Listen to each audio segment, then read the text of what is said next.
Salut, chers bien-aimés dans le Seigneur, et soyez bénis, soyez comblés, que la grâce de Dieu soit sur vous. Vous suivez l'émission École de Christ du ministère École de Christ présentée par l'homme de Dieu Daniel Jérémie Ndonguéré. L'École de Christ est un ministère chrétien dont la vision est la pratique de la vie de Jésus, où l'enseignement est Jésus lui-même. On observe sa vie, on apprend de lui pour vivre comme lui. Mais pourquoi pratiquer la vie de Jésus? Il a 5 raisons majeures. Et là, je vous renvoie à l'enseignement numéro 2. Et c'est là que vous trouverez les détails. Nous avons aussi notre devoir à 3 questions. Là aussi, je vous renvoie à l'enseignement numéro 3 de notre programme. Vous y aurez toute l'explication. Ces questions sont: pratiquais-je la vie de Jésus? C'est la première. La deuxième: suis-je dans la volonté de Dieu? La troisième: que ferait Jésus à ma place? Tu te poses ces questions à tout moment, où que tu sois et dans tout ce que tu fais. Je rappelle que nous sommes à l'étude de la vie de Jésus, c'est-à-dire nous essayons de voir son attitude, comment il parlait, comment il pensait, comment il agissait, bref, sa vie, afin que nous la pratiquions. Tout chrétien a été appelé à imiter Jésus. Alléluia. Alors, soyez bénis, soyez comblés, et nous allons à notre sujet du jour, numéro 7, intitulé L'enfant Jésus combattu. Soyez bénis, soyez comblés et bienvenue à tous. Lisons Matthieu 2, verset 13. La Bible déclare: lorsqu'il fut parti, voici un ange du Seigneur apparut en songe à Joseph et dit: lève-toi, prends le petit enfant et sa mère, fuis en Égypte et reste ici jusqu'à ce que je te parle, car Hérode cherchera le petit enfant pour le faire périr. Alléluia. Amen. Aussitôt après sa naissance, Jésus fut combattu. Ce monde est sous la puissance du malin, dit la Bible, 1 Jean 5, verset 19. Dans ce monde, hormis Dieu, c'est le diable qui fait la loi. Il a occupé cette terre des hommes depuis la chute d'Adam. Il y fait ce qu'il veut et il en est capable. Il n'y a que Dieu qui le maîtrise et qui le stoppe. Quand un enfant naît, les premiers à l'accueillir sont les problèmes et le diable derrière.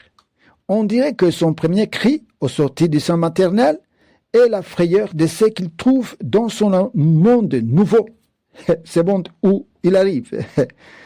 Dès son premier jour, il se trouve cerné par des intempéries de tout genre, des maladies, de la précarité, d'angoisse, de la privation, de la persécution et autres. Il évolue dans un tel environnement. Nous vivons un monde hostile à la vie humaine, monde pavé de problèmes, de tout genre, qu'on trouve de tous côtés, partout et n'importe quand, et personne n'est à l'abri. Notre vie est la lutte de tout le temps, la lutte perpétuelle pour la survie. Que Dieu nous aide. Ce monde est une jungle, c'est le plus fort qui règne. Même les hommes les plus vigoureux luttent avec leur dernière énergie, mais se retrouvent toujours écrasés par le mal et les adversités. Que Dieu nous soutienne. Rappelez-vous que sans Dieu, l'homme est inférieur au diable. Sans Dieu, même un petit démon peut embraser ce monde, peut détruire tout ce que tu as, y compris toi-même. Mais que faire face à cette situation? L'unique solution au diable, c'est Dieu. Ésaïe 43, verset 11 nous dit: c'est moi qui suis l'Éternel, et hors de moi, il n'y a point de sauveur. Aucun homme ne sauve. Il sauve quand Dieu l'utilise. Ceux qui pensent qu'ils peuvent trouver solution par l'exorcisme, le fétichisme, le maraboutage et autres voies ténébreuses ne font que se détruire davantage. Non, on ne chasse pas le diable et pas le diable. Ne te confie ni aux idoles, ni aux hommes, ni à toi-même, mais en Dieu seul, l'unique à sauver. Maintenant, le secours de Dieu s'est fait de 2 façons. La première, par sa grâce. Il te sauve de ton problème sans aucune contribution de ta part. C'est par exemple les païens qui vivent alors qu'ils ne prient pas, qui ne connaissent pas Dieu. Ils sont plutôt ennemis de Dieu. La deuxième façon, c'est par les conditions qu'il nous pose. Dieu peut te dire: pour que j'intervienne, il faut que tu sois converti, c'est-à-dire enfant de Dieu. Il peut te dire: il faut la crainte de Dieu, l'obéissance, la prière, la foi. Il faut être sous la conduite de Dieu, etc. Ces conditions sont dans la Bible et d'autres peuvent nous être révélées par le Saint-Esprit. Alors, pour que Dieu intervienne, il faut alors remplir ces conditions. Quand vous regardez Joseph et Marie, ils avaient la foi et la crainte de Dieu. En plus, la conduite par Dieu. La foi déplace les montagnes. Autrement dit, les problèmes. La crainte de Dieu nous attire la faveur et la protection de Dieu. Quant à la conduite, jamais Dieu te conduira au malheur ou à la destruction. Il nous conduit toujours au meilleur, au bien. La conduite par Dieu est une boussole qui nous amène à la bonne destination, au bien, à la bénédiction, à la protection. C'est pourquoi il faut se laisser conduire par Dieu seul, pas par toi-même ou autre chose. Car c'est lui qui peut tout, a tout, connaît tout et voit partout. C'est pourquoi il faut savoir écouter Dieu pour recevoir ses instructions. Il faut avoir la foi que partout où Dieu te conduit est le meilleur endroit. Même si tu te conduisais dans le feu, c'est que ton meilleur est là, dans ce feu. Quand on est conduit par Dieu, on se trouvera à la bonne place de la bénédiction et de la protection. Alors, c'est la crainte de Dieu, la foi et la conduite par Dieu qu'avaient ses parents que Jésus fut sauvé de la mort. Psaume 34, verset 8 nous dit « L'ange de l'Éternel campe autour de ceux qui craignent Dieu et les arrache au danger. » Alléluia. Ah, que Dieu soit loué. Mais ce n'est pas tout. Par rapport à l'ennemi et ce qu'il fait contre nous, Dieu nous demande de le combattre. Le combat fait partie de la prière et vous savez très bien que pour intervenir ou pour nous exaucer, Dieu nous demande la prière. Pour mieux combattre l'ennemi et remporter la victoire, il y a 4 choses à faire. La première, il faut savoir que Dieu est au-dessus de nos ennemis, c'est-à-dire le diable et ses problèmes, et défend notre cause. Psaume 60, verset 14 nous dit « Avec Dieu nous ferons des exploits et il écrasera nos ennemis ». Deuxième chose, il faut savoir que Jésus-Christ a vaincu pour nous. Romains 8, verset 37 nous dit « Mais dans toutes ces choses, nous sommes plus que vainqueurs par celui qui nous a aimés. » Troisième chose, il faut savoir que nous-mêmes, par Jésus, en nous, nous sommes plus forts que l'ennemi. 1 Jean 4, verset 4 nous dit « Celui qui est en nous est plus fort que le diable. » Déjà, par ces 3 choses, la victoire dans notre combat est assurée, certaine. La 4e chose, il faut connaître et comprendre l'ennemi. Ne sois pas comme ceux-là qui banalisent l'existence du diable, ses démons et ce qu'ils font aux hommes. C'est l'aveuglement et l'ignorance. Ce qui prouve leur existence est l'ensemble des péchés, démons et des problèmes dans la société. Nous devons donc avoir des connaissances sur l'ennemi, son organisation, sa taille, son armement, ses stratégies. Tu ne combattras pas l'ennemi que tu ne connais pas, que tu ne maîtrises pas, sinon il va t'écraser. Le diable, c'est un guerrier, obstiné, expérimenté, de longue date.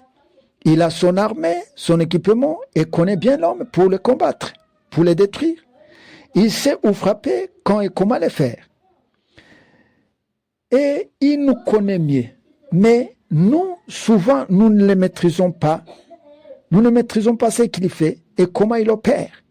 C'est pourquoi, souvent, il nous surprend et nous écrase. Nous nous retrouvons seulement dans des problèmes sans savoir comment cela s'est passé et nous constatons seulement les dégâts. Et c'est dommage.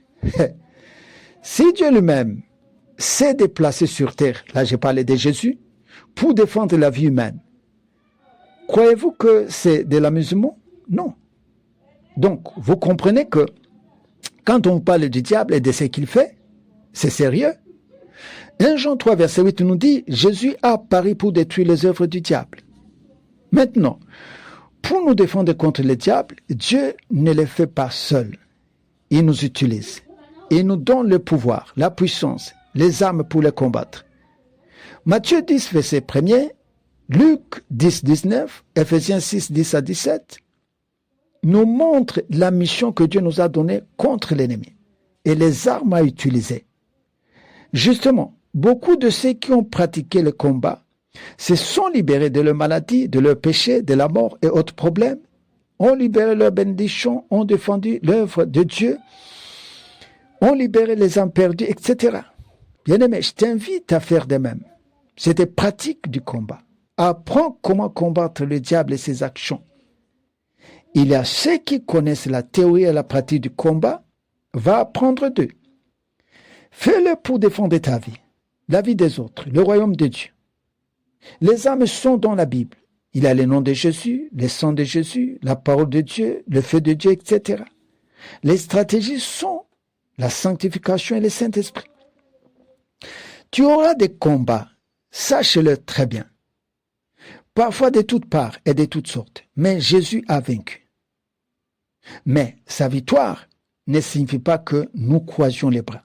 Il y a ce que nous faisons pour que cette victoire sur la croix soit effective, concrète, se matérialise dans nos vies.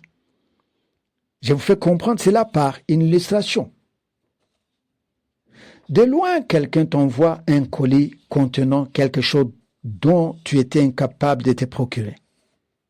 Mais pour l'avoir, il faut que toi-même le dédouanes, de sorte que si tu ne le fais pas, le colis ne t'arrivera pas. C'est bien cela. Les combats que nous faisons et ces dédouanements. C'est-à-dire, Jésus a tout donné. Nous dédouanons ce qu'il nous a donné par la prière et le combat. C'est bien clair. C'est pourquoi nous combattons dans l'assurance et la victoire. L'ennemi ne doit pas nous faire peur, car avec Jésus en nous et de ce qu'il a accompli à la croix, nous sommes plus forts que l'ennemi, plus que vainqueurs. Mais tel que nous l'avons dit, accomplissons les conditions que Dieu nous pose pour son secours, la foi, l'obéissance, la conduite par Dieu et autres. Et puis, combattons l'ennemi dans les règles de l'art. Le petit Jésus a survécu à la mort à cause de la crainte de Dieu, de la foi, de la conduite de Dieu, par Dieu, de ses parents. Faisons de même. Bien-aimé, que tu sois béni, que tu sois comblé. Je te demande de méditer une fois encore cette prédication et surtout de la mettre en pratique pour ton bien et pour la gloire de Dieu. Soyez bénis et à la prochaine.